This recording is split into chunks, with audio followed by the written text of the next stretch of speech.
Hi, Goddess of Love here again. Kamusta kayo dyan mga goddess ko? So, yeah, another reading na naman tayo today for the air signs, Gemini, Libra, and Aquarius, no? So, kamusta kayo dyan mga air signs natin dyan, no? Almost 1 week na naman tayo walang reading for you mga goddess ko. So, yeah.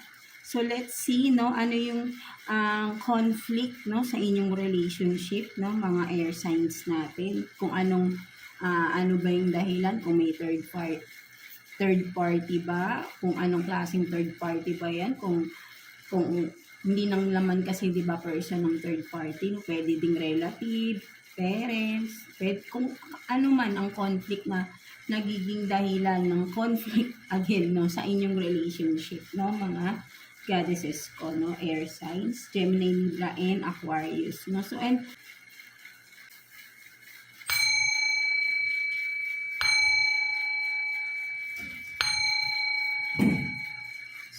yeah. Let's continue let's continue, Aquarius, no? So, kamusta kayo dyan, mga Aquarius natin? So, let's see what's the conflict, no, sa inyong relationship, no? Tingnan natin kung ano yung mga lalabas, no, mga Aquarius natin. So, let's see what's the overall energy ng inyong relationship, Aquarius. Kuha tayo ng 1 card here for you, Aquarius. Overall energy ng relationship ninyo. Let's see.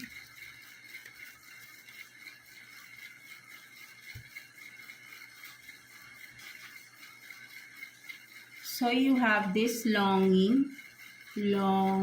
So, wait lang So, meron ditong carousel, no? So, may ibon. So, parang longing. Maybe parang ang nakikita ko ng overall energy sa relationship ninyo is with the longing is parang namimiss ninyo yung isa't isa rin, no? Something like that, no? So, parang ayun yung nakikita ko dito, no? Or, nagre-reminisce, no? For some of you, pwedeng nagre-reminisce kayo ng mga memories, no? Sa relationship ninyo, no? Something like that, mga Aquarius natin, no? So, ayun yung nakikita ko dito na overall energy, no? Sa inyong relationship. So, what else, no?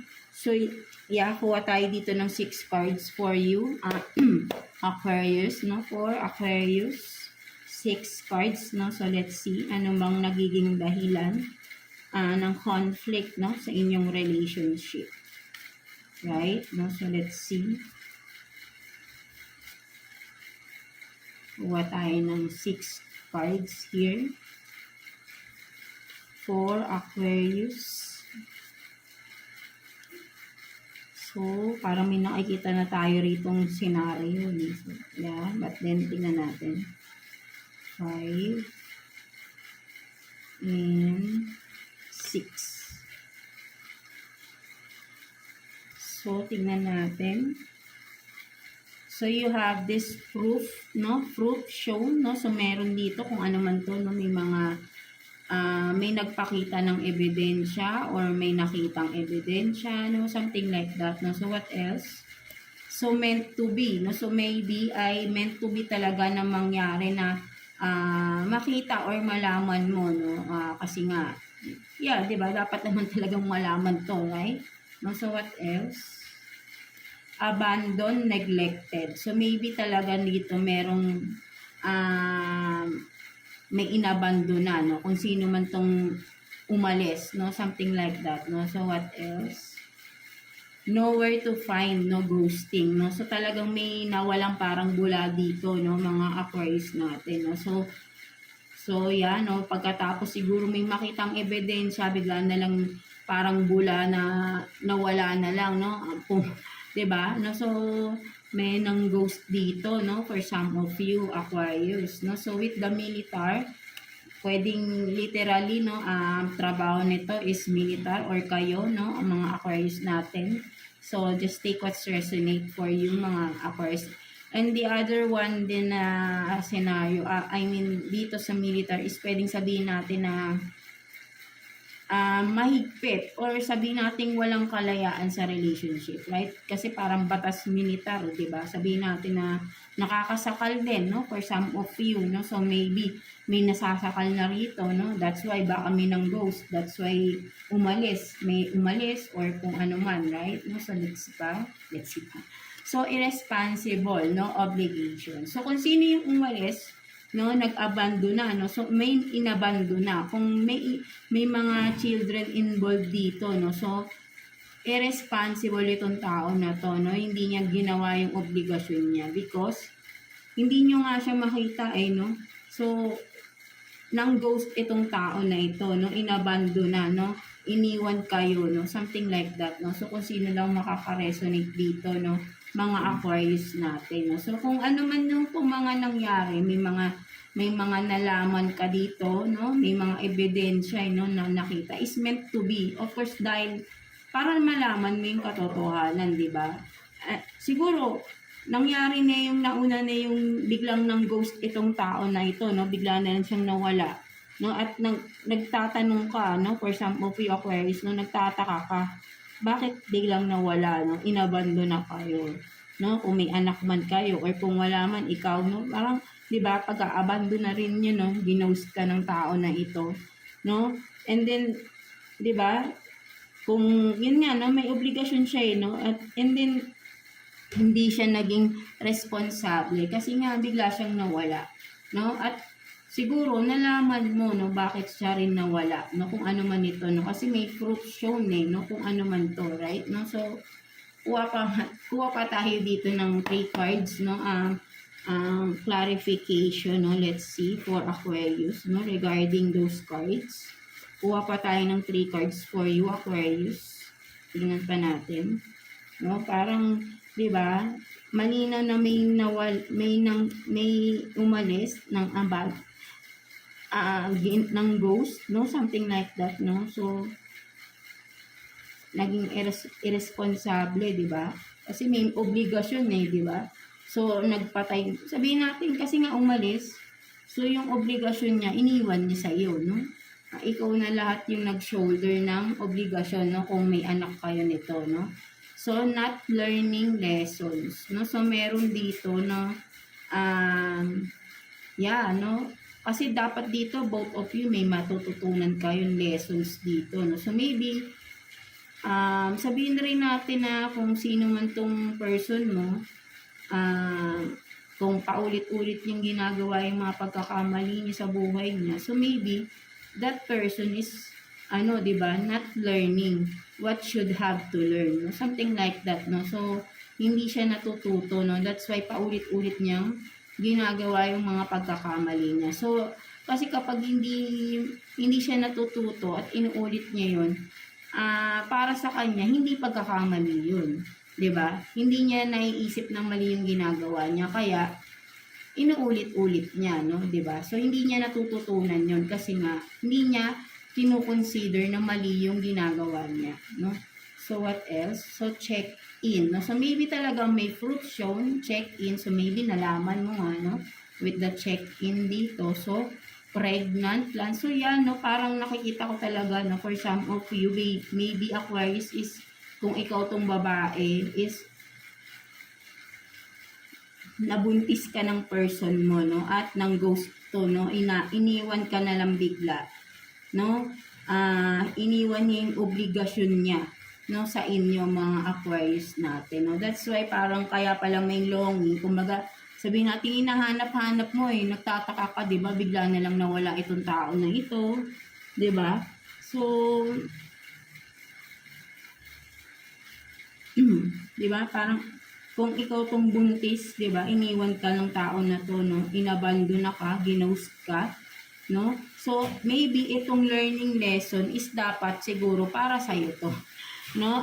Aquarius natin. Because, sa nangyari na ito, dapat matutunan mo na. Maybe kung ikaw ito na Aquarius is, kung ikaw din ito na parang palagi ka na lang, parang kung feeling mo na uulit yung sitwasyon mo, no? Maybe dapat ay ikaw tong may matutunan na, 'di ba? Para hindi na umulit yung sitwasyon mo kung ano man meron sa iyo right now, 'di ba? Kasi kapag ka paulit-ulit na meant to be na yan eh. Kasi pinapakita na sa'yo yung mga dapat mong baguhin eh. But then, you are still doing the same thing, involving the same scenarios sa buhay mo, di ba? Kasi dapat dito, may dapat ka nang mabago sa buhay mo, no? Di ba? Kaya meant to be, kasi nga, meant to be na umuulit-ulit talaga, no? Ganun talaga. Kapag ka magtataka kayo, for some of you, magtataka tayo. Bakit? Parang paulit-ulit yung mga sitwasyon, mga problema sa buhay natin.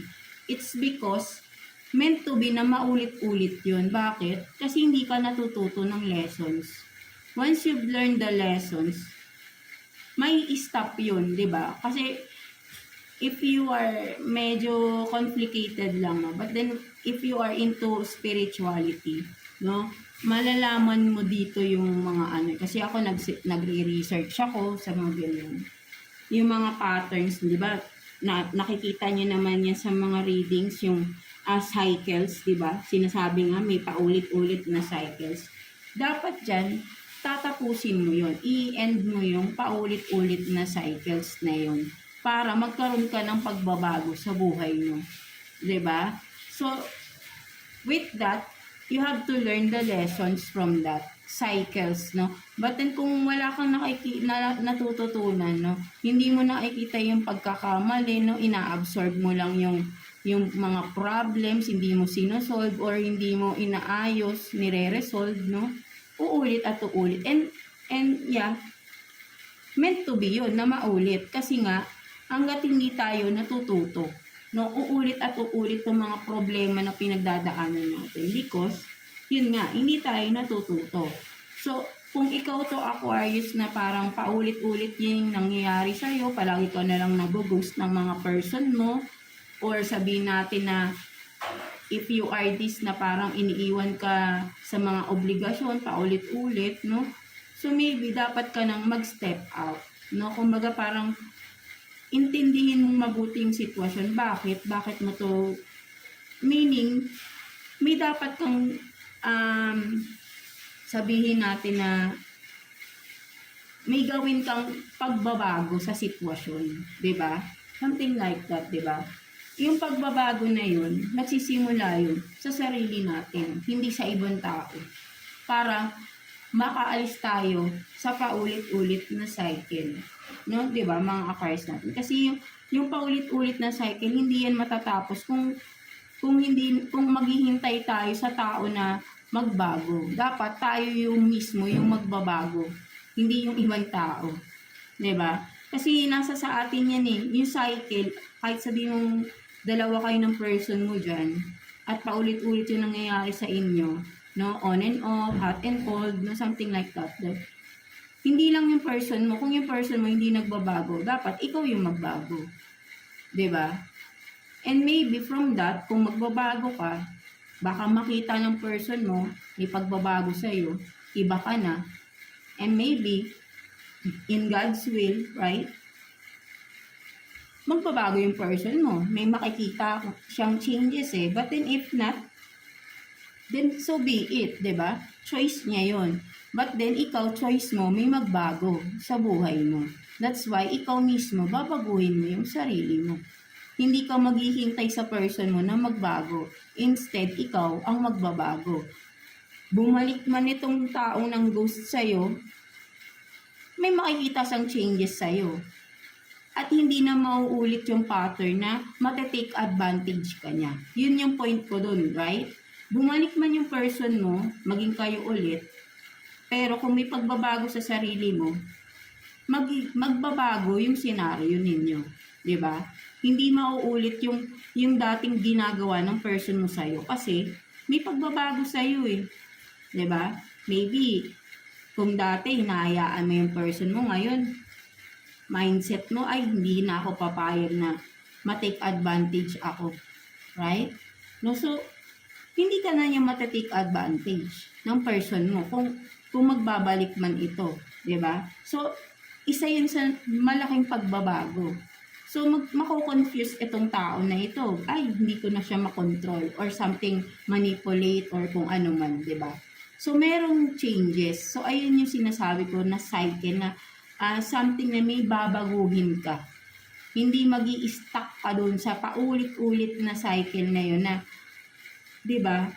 Kasi kung matututunan mo na, ay, kaya pala niya ako natitake advantage kasi nahayaan ko siyang gawin ito. So, kung ano man yung tinitake advantage na sa'yo, ayun yung baguhin mo.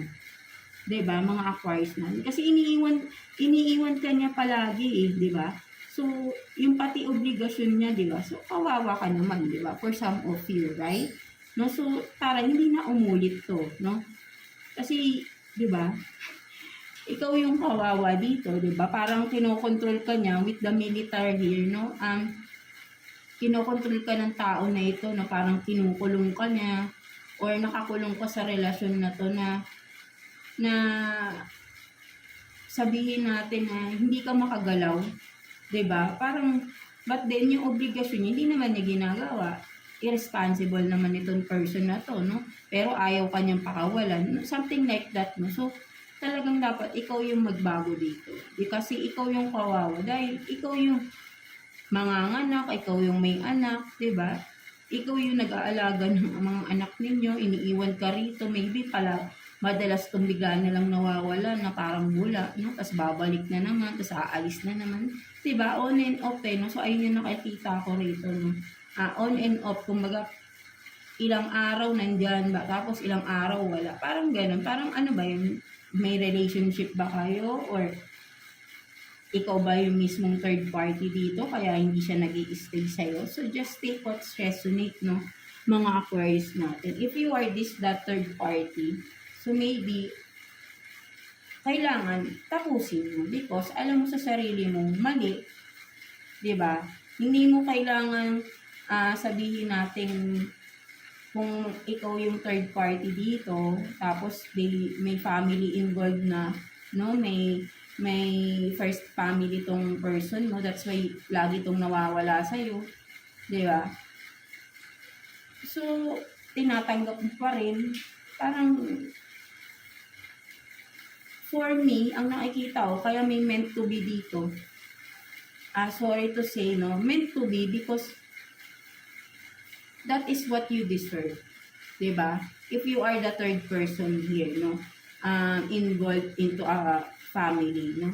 Kasi alam mo mong mali, 'di ba? So take the consequences, no, of it, no? Alam mo yung pagkakamali mo. So dapat matutunan mo, no, kung ikaw man yun, no? So ayun din yung isang scenario na nakikita ko dito, 'di ba?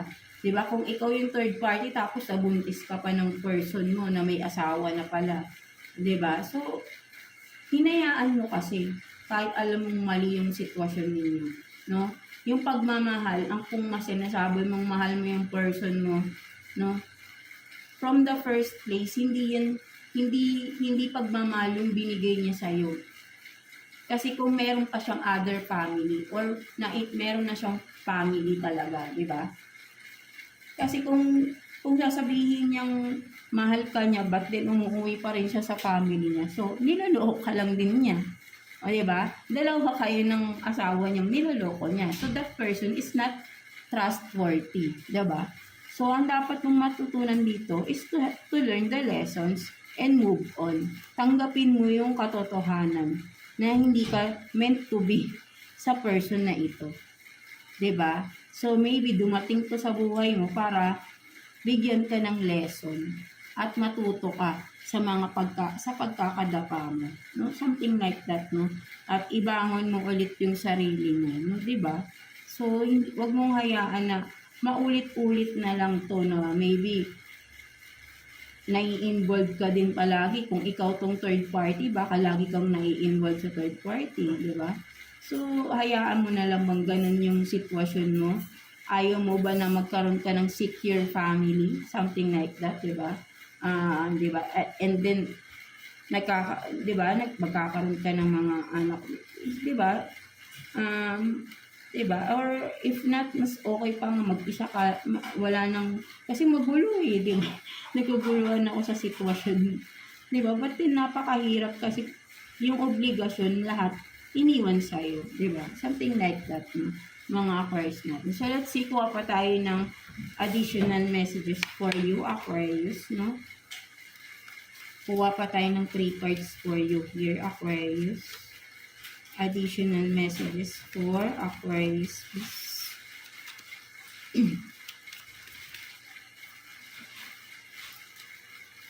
Wait lang. Nagpipit yung cards ninyo. So, yeah. Kuha tayo ng 3 cards for Aquarius.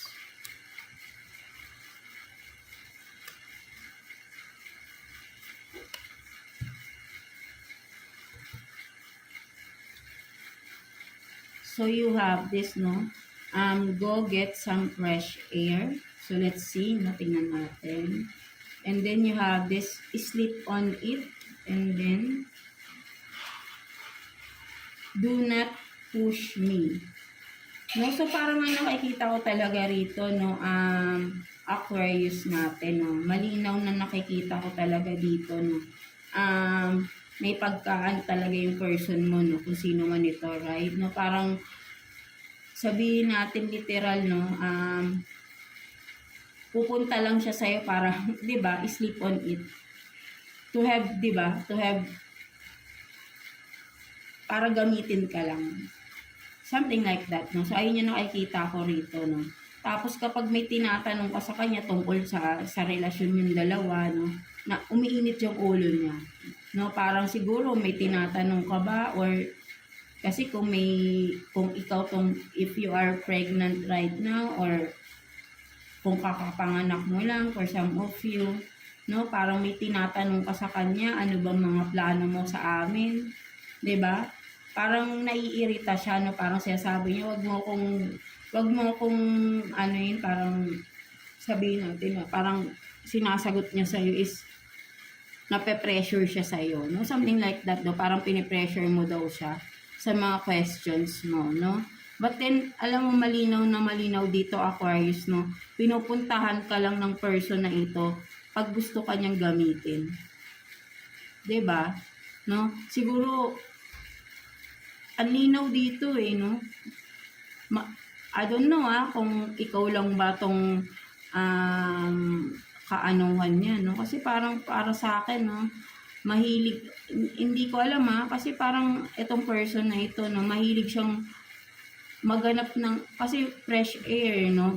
Go get some fresh air, no? So parang palagi siyang naghahanap ng, sabihin natin ng kakaiba, no? Kasi fresh air, no? So mahilig siya na ganyan, no? Sleep on it. So parang mahilig siya ng,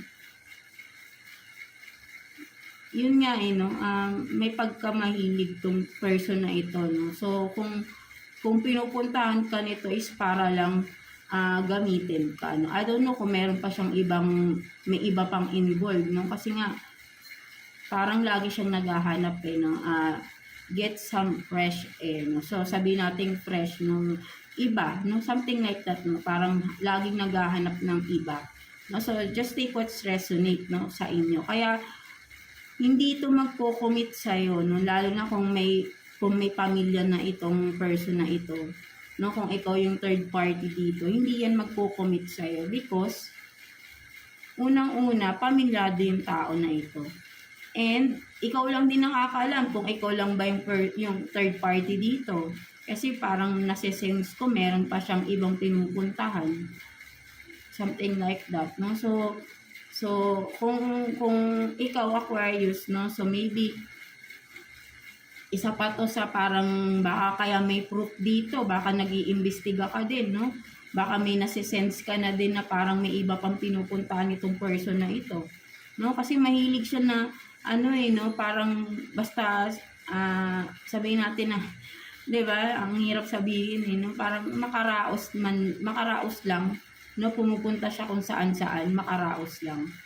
Parang yun yung nakikita ko rito, no? Palaging lumalabas tong tao na to, pero bihira lang siya pumunta sa'yo. 'Di ba? Laging nasa labas to, pero hindi yan laging nasa sa'yo. Yun yung nakukuha ko dito, mga Aquarius natin. So let's see, kuha pa tayo ng additional messages for you, Aquarius. Kuha pa tayo ng 3 cards for Aquarius.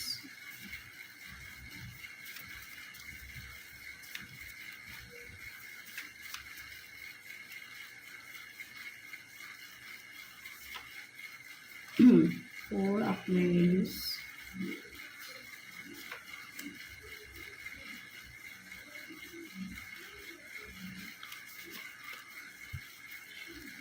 No, kaya siguro dapat dito, magising ka na sa katotohanan, Aquarius, right? No, iuntog mo na yung sarili mo, baka sobrang tulog na tulog ka pa rin, no? Kaya meron ding sleep on it dito. Baka grabe na yung katulugan. Yung tulog na tulog ka, no? Na hindi ka pa rin nagigising sa katotohanan na itong tao na ito is talagang, 'di ba? Hindi siya para sa iyo, no?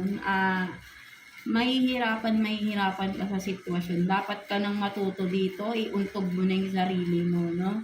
So, wag mo nang hayaan pa na parang lagi ka niyang iuntog. Ikaw mismo untog mo yung sarili mo, no? Literal, no? Baka tulog na tulog ka pa rin. No? Something like that, no? No offensement, no? Mga Aquarius na. So, yeah. Surrender, no? Surrender emotional baggages. Mysteries, no? Kasi nga maraming ano to sikreto to, no? For sure. Kaya lumabas tong mysteries, maraming sinisikreto yung person na ito. And then, the end. Dapat talaga, 'di ba? Dapat mo nang i-end. I-surrender mo na, no? Yung mga baggages, yung pain. Kasi sobrang bigat na nito, Aquarius. Ang bigat-bigat na sa'yo nito. No? And hindi ka magiging masaya lalo na if you are the third person here. 'Di ba? Or kung ikaw man yung legal wife dito or husband, no? Just take what's resonate. I-surrender mo na kasi wala kang magiging peace of mind sa tao na ito. Alam mo na masasarili mo yun. At alam mo yung tao na ito na maraming kalokohan sa sarili. 'Di ba? Kilalang kilala mo na siya. No? So, yun ang nakikita ko rito. Surrender and cut the situation, cut the relationship and free yourself, no? Something like that, no, mga Aquarius natin. So, kuha pa tayo ng additional message for you, no? 2 cards for Aquarius. Tingnan natin.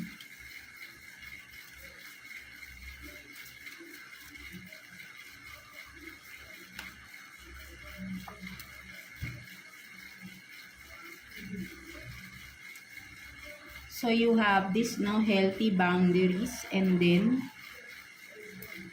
love is in the air.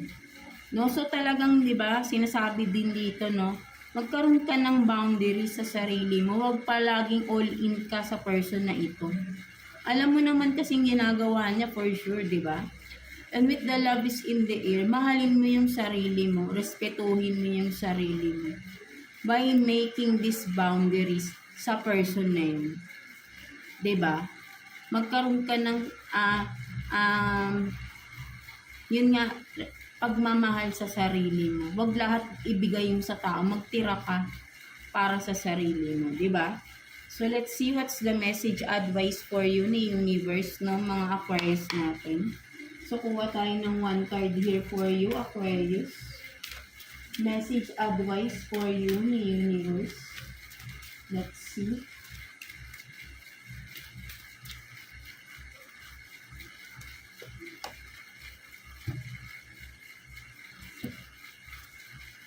So you have this, be the best version of you. 'Di ba? So sinasabi talaga rito, you have to learn the lessons para magkaroon ka ng bagong simula para sa sarili mo. Magkaroon ka ng pagbabago, 'di ba? Kailangan mo ng pagbabago sa sarili mo, no? Para kasi grabe na din yung sitwasyon mo, 'di ba? Aquarius, no, for some of you, no? Kumbaga nakakulong ka, no? Hindi mo mailabas. Kumbaga kung sino ka, nakalimutan mo na 'yun, 'di ba? Lahat nakafocus ka dun sa person na inabandon mo ka, na until now hinihintay mo, no? Na parang sabihin natin lagi kang ina-abandon, lagi kang gina-ghost, 'di ba? 'di ba, nakakapagod yung ganyang sitwasyon, Aquarius, right? No, nakakapagod. And you can be, meron ka pang mas magandang kinabukasan kung may matututunan ka na at i-end mo na tong situationship na ito sa person na ito, right? No? At I know for sure na sinasabi dito ni universe na may maganda pang mangyayari sa buhay mo. Basta maniniwala ka lang palagi, no? Best version of you, no? 'Di ba? Siguro may mga opportunities ka rin na parang nami-miss mo or napapalampas mo because of this person, 'di ba? Nawawala yung magandang future for you, no? And siguro this is the right time na para mag-isip-isip ka na, no? Iuntog mo na yung sarili mo talaga, Aquarius, no? Because nasasayang yung mga potential na meron sa'yo. 'Di ba? No, pinapakita sa ni universe, meron ka pang best version ng sarili mo. No, hindi mo yun mailabas, hindi mo ma-develop kung ano man ito, skills man ito, 'di ba? Because nakakulong ka sa isang sitwasyon, sa isang relationship na hindi karapat-dapat para sa iyo. 'Di ba? Something like that, no? Kailangan mo nang mauntog, matuto at mag-let go, i-end na itong relationship na ito, mga Aquarius natin. No? So yeah, that's it for you, Aquarius. No? So I hope na naka-resonate kayo sa reading ninyo today, mga Aquarius natin. And overall, no, air signs, Gemini, Libra, and Aquarius. No? So maraming salamat for tuning in again sa ating sa ating reading for you, no, mga air signs natin. And until the next reading, mga air signs, goddesses ko. So yeah, God bless you all and thank you for watching, air signs.